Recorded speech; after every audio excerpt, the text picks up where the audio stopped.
Good morning, grade 12. Today we are going to start Unit 4 with the title Working in a Team.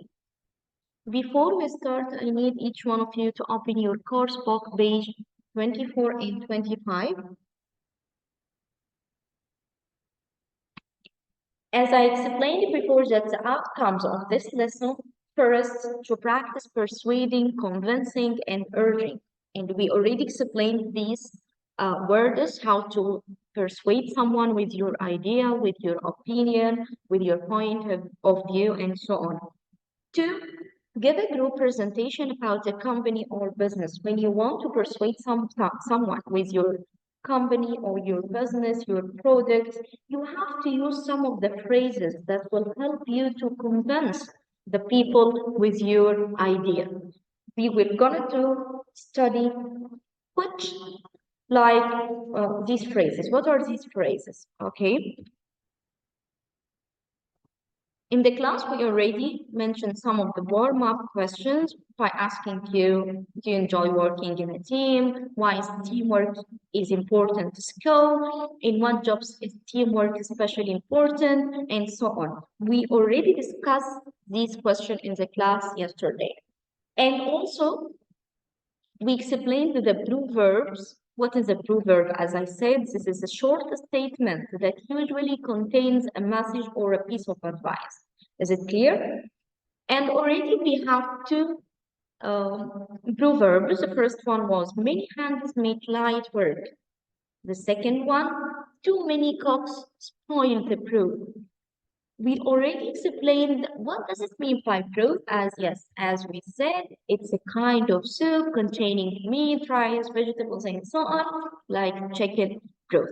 What does it mean by these two proverbs or these two phrases? The first one, if a number of people are working in the same project, it makes the work easier. So we are a team and each one has his own opinion, like any point of view. If each one share his or her opinion, that will make our work easier. So this is the meaning of the first proverb. The second one, if too many people are working on the same project, it will cause delay and even prevent getting the job done. So this is the difference between these two proverbs. We already explained it before, but I just need you to follow me and remember these information. These are some questions, and we already discussed it in the class. And we already listened to this audio, this conversation between Sarah Times, this is International Sales and Marketing Director, and Ali Nasser, he is a Middle East Regional Sales Manager based in Dubai. And we already answered the three questions below for A, B, and C. These are the answers if you wanted to check it again.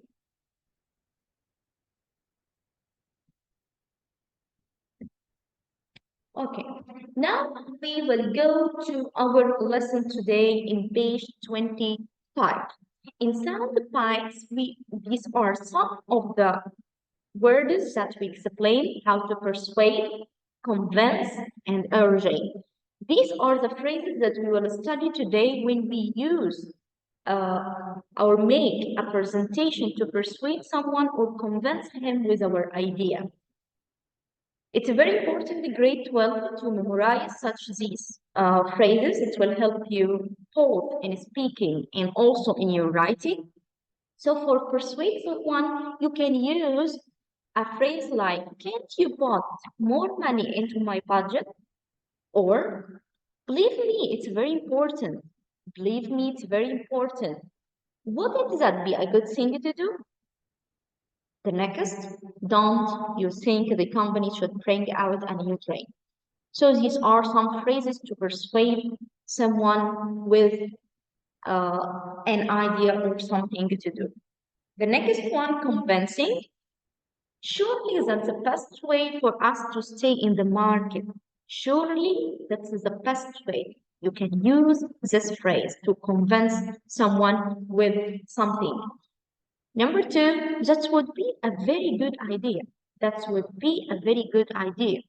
The next, I really think you should do something soon. So grade 12, pay attention to these phrases and be careful when you use it to persuade or convince someone with your opinion, with your idea, and so on. The last one, urging, you can use, if you don't do that, people will turn into our competitors. Or please try and do that. Is it clear, grade 12? So these are the phrases that I need you to memorize them. Now get your notebook and start to write them, to memorize and also to understand how to use these phrases in your speaking with your friend, in your speaking with your family, in your writing or any piece of writing that you're gonna to do. Okay, now listen again to these phrases.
Okay.